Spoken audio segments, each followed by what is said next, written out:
So I'm delighted this afternoon to spend time with Richard, whatever time you're listening to this call. Richard, huge thanks for taking time out, and huge thanks particularly for taking time out on the 20th of this coming month at the Indeed. National Development Summit. Richard, you've got a wealth of experience as an editor of Property Investor News magazine, and Yes. recently as a judge as well for the Property Investor Awards. Yes. The key question is to focus on the Property Investor Awards and what trends have you noticed in the applicants, whether successful as winners or whether runners up?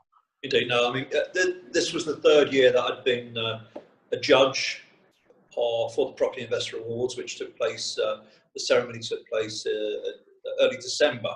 So without question, in the last 3 years, the quality of the applicants has improved substantially. And this year really underlined that.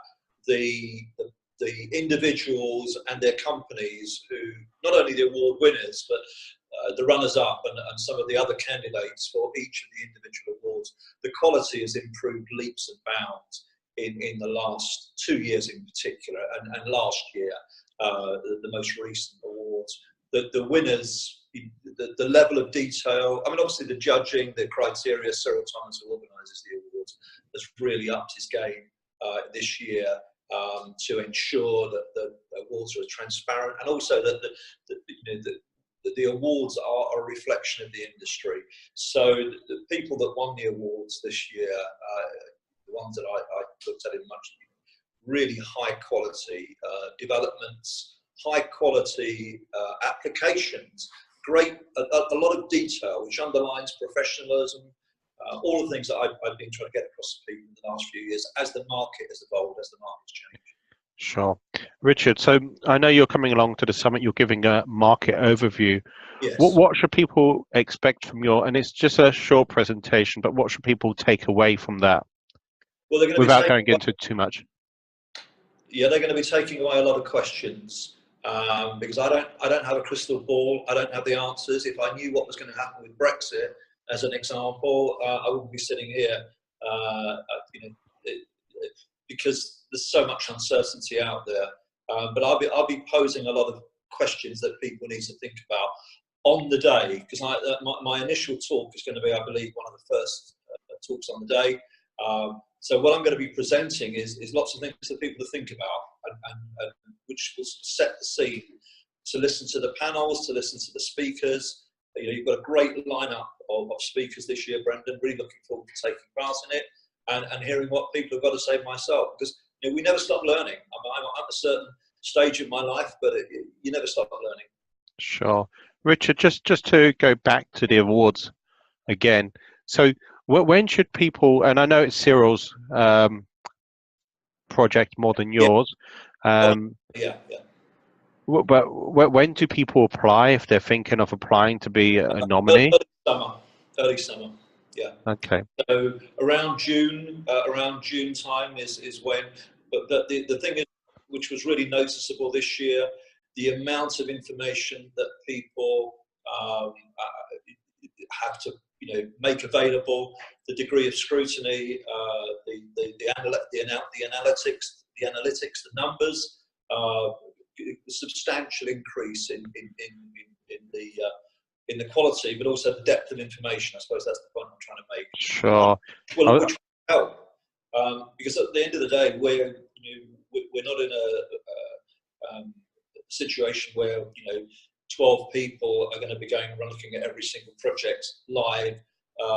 So it's all, the judging is based on the information that's given. Sure. I was lucky enough to speak to Ryan, who's actually at the National Development Summit. Yes.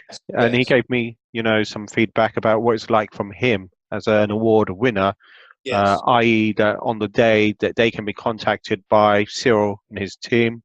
Yes. I've also been lucky enough to speak to Daryl Knocker of Shawbrook, who went into quite some detail about what it's like to be a judge or panel as well.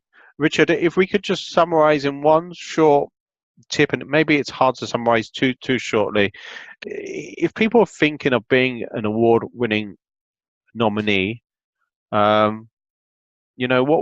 advice would you give to them if they're thinking right now, look, we know it raises our profile, and profile, as we saw with the likes of, a number of investors, can make a difference, both in a positive light, of course.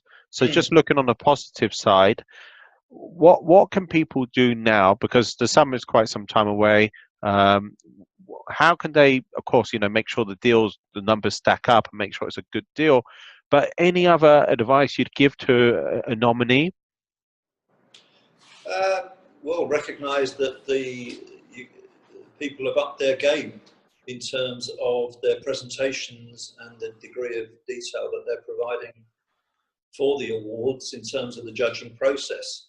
And if you think that you've got a scheme, or that your track record is such that you can meet this criteria that we're looking for as judges, then it's all about professionalism. It's obviously, at the end of the day, it also comes down to numbers. But bottom line profit is not what it's all about. Obviously, it makes a fair difference. But the quality of the scheme, its significance in the local community, in terms of what it's going to achieve for the end user. There's but professionalism. Sure. The quality of the information that's provided will determine how successful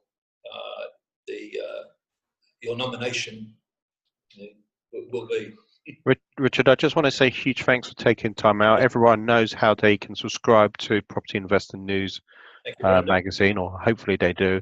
I'm sure they will find out more at the summit as well, in case they don't. Yeah. Look, I just want to say huge thanks to yourself, and huge thanks to our listeners as well. Thank you, Richard. I look forward to seeing you on the 20th. Yeah, Saturday the 20th. It's coming up quickly. Thank you. Bye for the moment.